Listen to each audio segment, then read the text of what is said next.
Welcome to the channel, Budget Audio Review and Upgrades. Today I'll be reviewing the Celestion 3 speakers made here in the UK in around 1989, 1990. Would have cost you about £150, $250 in America, Canada and places like that, Australia, etc.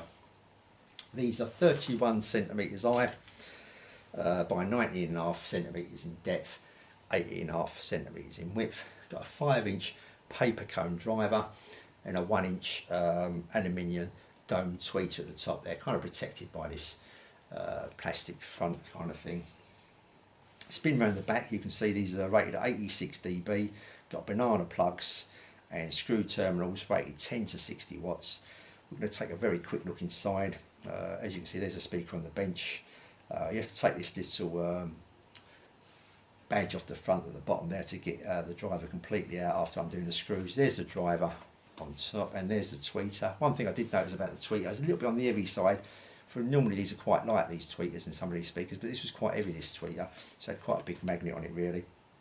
There's the crossover, 2 coils, a capacitor and a resistor makes that up, and there you go. So yes, I tested these with both. I do test some upstairs in a small room as well to give an idea how it's going to sound in someone's bedroom, etc. But I couldn't do that with these. But I've got a shelf at the back of the room there, which I did stick it up there to give it a little go. It's about 5 foot off the floor, I suppose, something like that, a wooden shelf. So they'd be bang up against the wall. What these are, by the way, these are closed. These are got no ports. These are completely sealed units, by the way. I started off with them on the table just in case people, some people just got it on a table or bench or something like that. And when you first turn it on, the first thing I noticed straight away is how much bass these speakers had. For the size of them, it was quite surprising. Now, kind of had a similar result when I first turned them on with the More Than Short 20i's, which I've done a review on the channel. But they were kind of like too much bass emphasis on them. The manufacturer tried to make them sound bassy than what they are, more bassy than what they actually are, and that kind of went into the other frequencies as well, went into the vocals and stuff like that, and kind of brought, made their voices sound lower than what they actually are, kind of thing. So it kind of ruined the sound really, making them a bit muffled and stuff like that. Where these didn't sound like that, I thought, thank God for that. I suppose they maybe probably try and emphasise the bass here a little bit, considering this is a small speaker. It was quite surprising, but it didn't affect, if they did do that, it didn't affect any of the other ranges in between that bass upwards, so to speak. So that was good.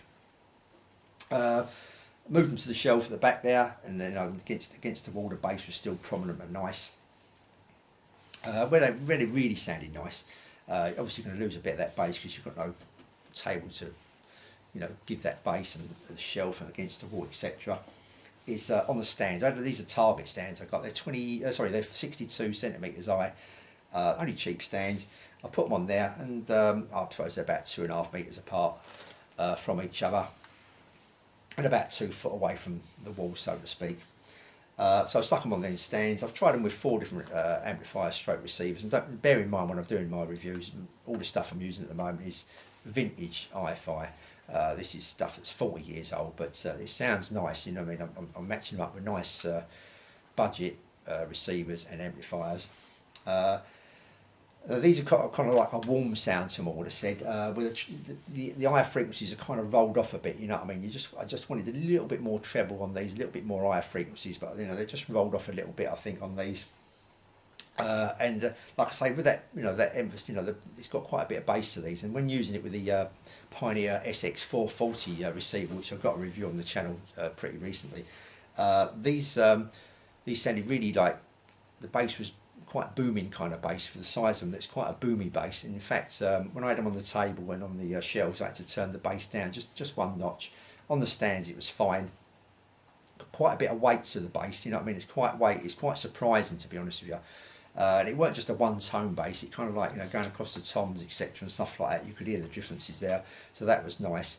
The vocals were really nice. The vocals come across, male and female, come across clear and nice. I was surprised. I'm thinking I'd get quite a decent sound out of this small package for a small speaker. I was getting quite a decent sound. The treble was detailed, very detailed, plenty of detail. Just seemed to roll off a bit, like I say. That it could have just done, just coming up a little bit more still. Wanted a little bit more towards the higher end. And the sound stage was nice. It's quite an open and spacious sound stage. Everything sounded really nice in between. The sound stage was actually in between the 2 speakers. Didn't really go beyond the speakers. where you would do maybe with some floor stands or bigger speakers, stayed within the speakers. So, you know, you're kind of like, I suppose, narrow to how far you got the speakers apart. In a big room, I'm talking about it. It still filled this room up okay, you know what I mean? But sounded like, I say, it weren't, how could I say, it wasn't a spacious sound within the room. It was just a spacious sound within the speakers, if you get my meaning there. So, yeah, if you're going to have, like, I had it on the shelf and you sit closer to them, it was nice, you know what I mean? It filled up that part of the room nicely, where you're coming back in, you come further down, if you've got a big room and you're sitting quite a way away, like I say, you're just going to get that sound in between the speakers. But it sounded nice, it sounded spacious.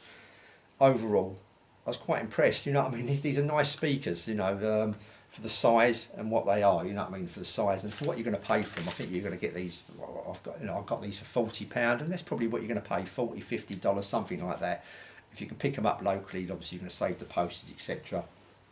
But all in all, quite an impressive, you know, speakers, especially if you like, you know, you're looking for a small set of speakers that's got a little bit more weight and the bass to it than you normally would get with a small bookshelf speaker, so to speak. You know what I mean? Obviously, if you want more bass, you're going to go and buy yourself a bigger pair of speakers. But if you're looking for a smallish set of speakers, small bookshelf speakers, and you still want to get a bit of kick to that bass, then these are, you know, these are going to do the job, and everything else about them sounding nice as well. You know, these have got, you know, these are, like I say, I think these are warm sounding speakers, like got a kind of warm sound to them, where, like I say, the treble's rolled off a little bit towards the top. I think what most people call warm. Okay, so I don't want to keep it too long, so I'll say that's it for these these Celestial 3, these Celestial 3 speakers. You know, definitely recommend them if you're thinking about getting a pair. Then I definitely won't put you off. Until the next video, which will be, I've got the DL4s of these Celestials, which I haven't really turned on at the moment, so I can't give any comments on them to actually do so.